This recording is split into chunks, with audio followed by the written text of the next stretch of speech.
Hi, everybody. It's me, Jordan Long here. And today I'm going to talk about something I think it probably should, that always seems to happen when somebody asks you to borrow their money.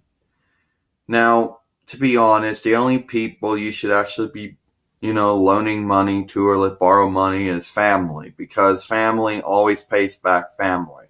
At least that's been the case with a lot of people's families.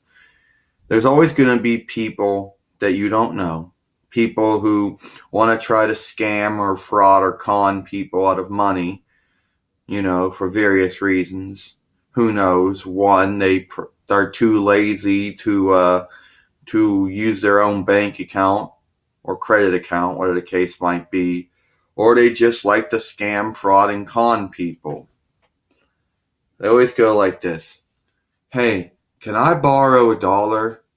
You know, really, can I borrow $1?"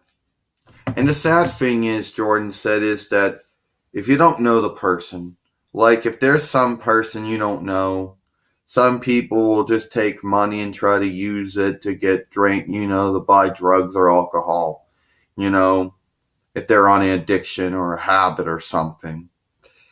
And other people like to try to con and scam and fraud people. So the best practice to do with these people is just, sorry, I don't have a 20. I apologize. Even if it's not true, it's best to approach it that way. Okay? Because a lot of people who like to scam, fraud, and con people out of money for various reasons. Who knows why they do it? They got their own reasons and they're never good. One, for some reason, they just don't want to use their own money. Two, they're on some type of addiction or habit or something, and you know, or three, they just like the idea of getting money from people they don't know and tricking them, you know. So it's best to just, either one, just ignore them, even though it might be rude and disrespectful. Two, tell them you don't have the actual money on you at all. I'm sorry, I don't have the 20 on me. I apologize.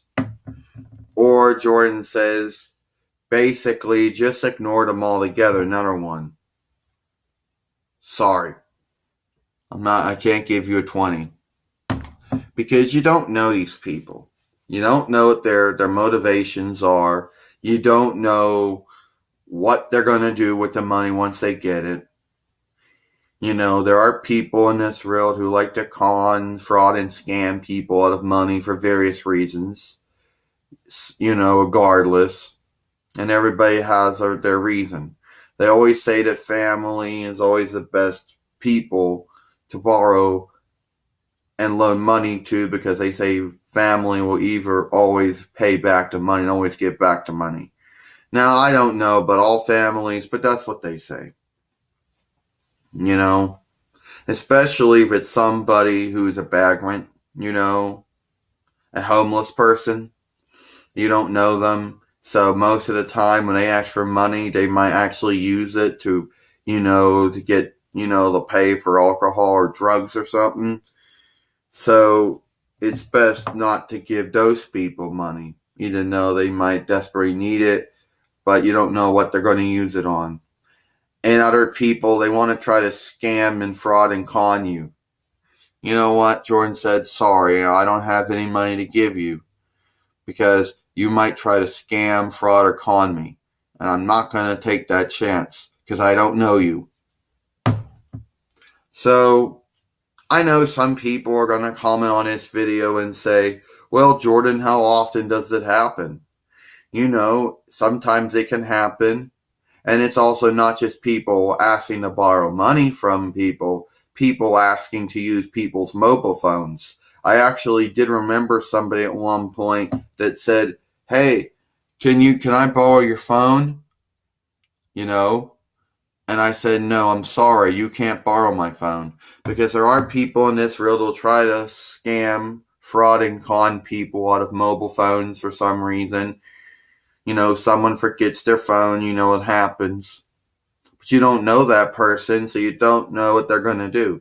There are people in this world who actually try to steal phones from people by conning, frauding, and scamming them and claiming that they don't have their phone and lost their phone or whatever the story might be.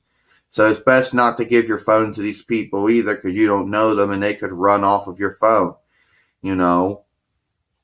and it happens.